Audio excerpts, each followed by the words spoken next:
Hi, welcome to my writing space. I know Virginia Woolf was all about a room of one's own, and I have a corner of our living room instead. But I welcome you here, and I am excited to talk with you about the essays that we're going to read for this week. We'll start each week out with one of these videos, just so I can sort of preface what we're going to read and give you some things to think about. I want to apologize this week. When I designed the class, I had a couple of anaphoric essays in mind, but it turns out the copyright on them was too expensive for me to use them to share, and because I'm teaching the course not through a university but through Iota, I couldn't afford to pay the royalties to offer them to you. So I promise this is the only time this is going to happen, but this week you are going to be reading one of my pieces, which is a little awkward. And again, I'm sorry, I will happily point you towards other anaphoric essays that are in anthologies or are parts of books by single authors, but unfortunately I wasn't able to offer them to you. All right, so I want to talk first about what it means to write with a constraint and why I think that can be useful sometimes, and also why it can be hard, and what to do as you encounter these different experiences with it. So when you look at these essays, you'll see that in some way they dictate what the writer can write. With the Alphabeterian essays, it is always about finding something that begins with the next letter. Now, Alphabeterian essays don't have to use every letter of the alphabet, so you're free to skip one. Most people I know who write them try to do every letter of the alphabet in their first draft, and then go through and maybe cut the ones that they're not going to use. But you'll see that Dinty Moore actually uses each letter. In the other two, that's not true. In fact, in one of them, it's an Alphabeterian essay, but everything begins with the letter R and is then alphabetized from there. That's in Index for R. For me, these two constraints are really useful, really productive. I like, when I am stuck, to have some idea where I'm going next. And so the Alphabeterian, it's much easier for me to come up with the next idea for a collage essay if I'm like, oh, it must start with B, or it must start with F. I don't often keep that form in the final version of the essay, but in the drafting process, that can be really useful. In Anaphora, which I do hold on to longer, and as you see, sometimes makes it into the final essay, it's much less intimidating to start the next crot or section of the essay when I know what the first few words are going to be. That also can be really helpful, because I'm one of those writers for whom the blank page is a little terrifying. And when I really enjoy the process is when it's gotten to the point that I'm molding the raw material that I have on the page, but getting that raw material on the page is not fun for me. I also want to talk about how constraints, though, can be negative, right? You can really trip yourself up thinking, I really don't want to start this section the same way. I have another essay called Self-Portrait and Apologies that there was a reading from in the first week, that when I was working on it originally, it was also anaphoric. And each section began with, I want to say I'm sorry.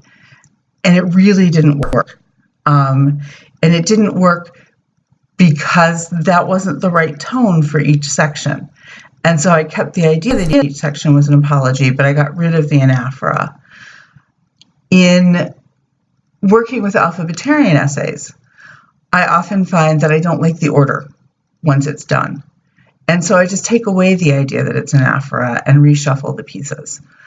There are other kinds of restricted writing, one of which is where you're not allowed to use a certain letter in any word in an essay. I hate that one. I once cried when I was forced to write a 1,500-word essay without using any E's. It was just so frustrating and terrible.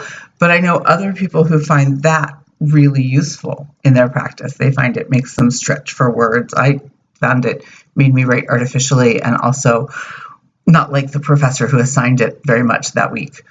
After that week, I liked it again just fine.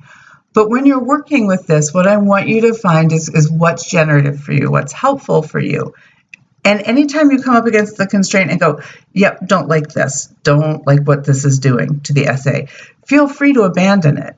I am not trying to force you into a really strict, this must be this, rather to help you find what's useful to you. Another thing I want to talk about is the way that these sorts of forms create an abstraction that I think can be really useful to the essay. So usually when you're doing an alphabeterian essay or an anaphoric essay, you're also blending things together that might be a little bit divergent.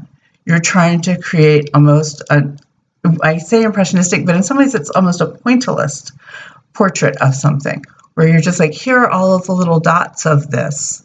And up close, you don't really know what it is. You kind of have to back away and look at the whole to get the picture.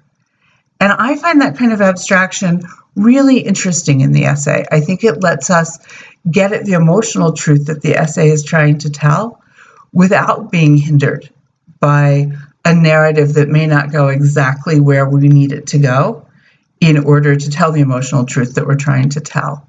And in this way, I personally really find these kinds of essays lovely and really enjoy writing them, because I don't have to worry about, gosh, this would really say what I wanted it to say if only X had happened a little differently, in the way that you sometimes do in a strict narrative essay. You get to say, nope, I want you to have all of these emotional pieces, and then you put them together. And then what the reader comes away with is often more of a feeling or an emotional understanding than any kind of intellectual understanding of what we've been discussing. Although I will say I think Dinty's Son of Mr. Green Jeans does both. I think it succeeds in doing both, and it's certainly possible then to do both. As you're working on these, and as you're reading these and thinking about what you're going to do, I encourage you to think about what sort of topics are going to work and what maybe won't. So to tell a really specific story, these kind of essays are a little bit too abstract. We will have other essay forms where that will work better. But here, you need something that's grounded a little bit in common experience. And this is a way also then to revive essays about common experiences that sometimes we might feel are overwritten. There's a joke among creative writing teachers about the dead grandma essay, that's always an essay that we get from undergraduate students. It's almost like everybody has to write that essay just to get it out of their system. And that can make it really hard to write a new and an interesting version of that essay. And the truth is, the last really good version of this essay that I saw was from a student, and it was an anaphora. And it began, every section, every crot began with, Mima always used to say. And it was about a Southern grandmother who had all of these very colorful sayings. And it created this lovely tapestry of the grandmother and her life and her personality. And I would have thought actually that I had seen enough dead grandmother essays that a freshman student couldn't surprise me, couldn't do something brand new with it. And I was wrong. I should never think that. My students are great and brilliant. And writers are writers, right? We find new ways to do things. But when you're looking at your piece, I think you want to think about something that connects to the common human experience instead of to the exceptional human experience, so that we can do that work that we talked about, the pointillist work of stepping back and putting the larger picture together, which requires us to have some idea what we might see, right? A pointillist picture of something that was completely foreign to us, we might not be able to parse. And so good ideas for working with this kind of abstraction include anything that is a common life experience, or if it's not a common life experience, something that is at least enough in the common consciousness. So when you look at the Weaver piece, for instance, I can piece all of that together in spite of the fact that I'm Jewish and so don't have any lived experience of fundamentalist Christianity. But because it's enough in the common culture, I'm able to get her reference. I'm able to understand what it means that she wore culottes, that she was homeschooled, that she went to church camp. And so you want to stick to things where those sorts of references are going to be effective for the reader. I really hope that you enjoy this week. I hope this is fun. I wanted to start off with actually the most restrictive form we're going to use, because I think that looking at formalism, it's best to start hard and then give yourself more and more freedom with each essay, and bring the skills that you've gotten from doing the harder, more restrictive essays into the looser, more forgiving essays. And I'm really looking forward to seeing what work you guys produce this week. And now I'm going to take my AWP plague back to the couch with a blanket, and I will see you guys next week.